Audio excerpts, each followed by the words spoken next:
Bom dia, pessoal. Hoje é terça-feira e o nosso vídeo de hoje eu quis trazer um tema que seja bem transversal. Então a gente vai falar um pouco de botânica, de história, de sociologia, de geografia humana, para entender um pouco a relação de plantas com esse universo que a gente tem no Brasil. Então o vídeo de hoje, o tema é os diferentes ciclos econômicos que nós tivemos no Brasil. Os grandes ciclos econômicos brasileiros, eles são basicamente pautados em plantas. Então, o primeiro grande ciclo econômico do Brasil foi a exploração do pau-brasil. Os portugueses, ao chegarem no Brasil, a primeira fonte de renda da colônia foi a exploração do pau-brasil, feita basicamente pelos indígenas escravizados. Em seguida, iniciou-se um novo ciclo econômico, dessa vez com a cana-de-açúcar. A cana-de-açúcar foi extremamente importante por vários séculos e foi aí o capitaneador da escravidão no Brasil. Foi para trabalhar nas grandes fazendas de cana-de-açúcar que a escravidão tomou uma dimensão gigantesca nesse país. Em seguida, da cana-de-açúcar, nós tivemos um outro ciclo econômico relacionado a plantas. E esse ciclo econômico foi o grande cultivo de café no sul do Brasil. O café foi gradativamente substituindo a mão de obra escravocrata pela mão de obra dos imigrantes que chegaram da Europa.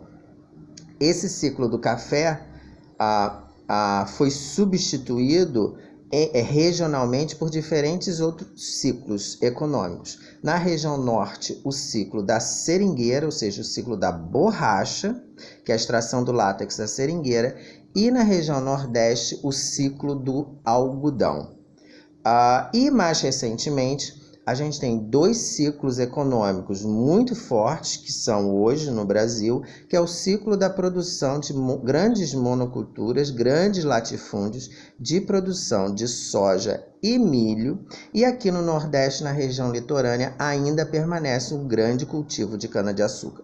Então, só para a gente ter essa ideia, a gente começou com um ciclo econômico de pau-brasil, que é uma planta, uma árvore, em que era extraída a madeira para a produção de um pigmento chamado brasilina, que é o pigmento vermelho, muito importante na época, é da família das leguminosas, é uma planta nativa do Brasil, ou seja, era extrativismo, retirava a madeira da floresta que já existia. A planta praticamente foi extinta e hoje é uma das espécies mais ameaçadas de extinção no Brasil.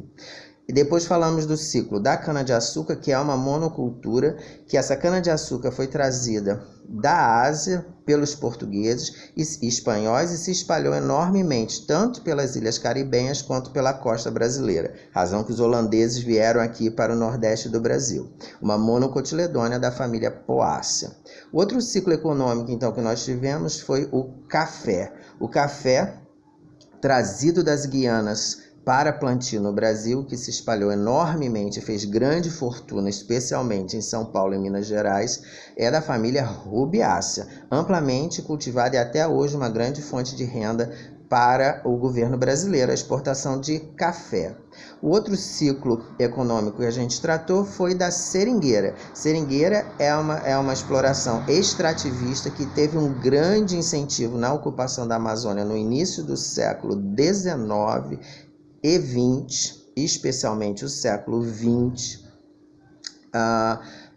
Esse ciclo econômico levou várias pessoas para ocupar a Amazônia, inclusive com a aquisição do Acre da Bolívia, pelo Brasil pela Bolívia. Aliás, a aquisição do Acre, que era originalmente da Bolívia, e passou a ser do Brasil, e essa exploração do látex para a produção de borracha, que depois teve uma queda vertiginosa com os plantios em grandes florestas de seringueira na região da Malásia. E também tivemos o ciclo do algodão, importantíssimo no Nordeste, que foi o apogeu agrícola no Nordeste na metade do século XX, responsável pela grande riqueza do Nordeste e grandes fábricas têxteis, como a gente teve aqui no Recife, a fábrica da macaxeira, é um exemplo de grandes a produção de tecidos a partir do algodão produzido na região Nordeste, que o algodão é da família Malvaça, que é uma família que a gente já tinha feito um vídeo antes, que, por exemplo, é a família do baobá. E voltando agora para a região Nordeste, o ciclo da cana que permanece, né, que é extremamente importante agora para a produção de álcool, etanol para carro, e agora no coronavírus as usinas de cana estão produzindo álcool 70, e os dois ciclos econômicos que hoje são os grandes chefes econômicos do agrobusiness brasileiro, que é o milho e a soja, basicamente para exportação e para a produção de ração para animais de abate. A soja da família leguminosa é altamente utilizado na produção de ração e também na alimentação, e o milho, que é da família Poaceae, igual a cana-de-açúcar, que também é muito utilizado, o plantio é basicamente voltado à produção de ração. Então, esses são os ciclos econômicos que, de certa forma, moldaram o nosso país, né? Tanto quando trouxe levas de imigrantes, seja imigrantes escravizados ou imigrantes vindos para atuar nas fazendas de forma livre, né, mais altamente explorados como os europeus, e dando essa característica no Brasil em que alguns grupos que vieram da Europa ficaram restritos ao sul, o tráfico negreiro que ocorreu no Brasil, especialmente do Rio de Janeiro, Bahia e Pernambuco, de diferentes regiões da África, diferentes grupos étnicos da África, e isso transformou aí o que a gente tem hoje no Brasil, as relações sociais que nós temos no Brasil, e todas elas, incrivelmente falando, estão relacionadas a plantas. Então, botanicamente falando, a gente tem diversos ciclos econômicos no Brasil pautados por grupos vegetais, por plantas, e que são importantes desde a chegada dos portugueses até hoje. Então, só um pouco para aprender de história, geografia, sociologia e botânica. Botanicamente falando, hoje, trata dos ciclos econômicos do Brasil. Cuidem-se, tchau para vocês e até o próximo vídeo de hoje à tarde. Tchau!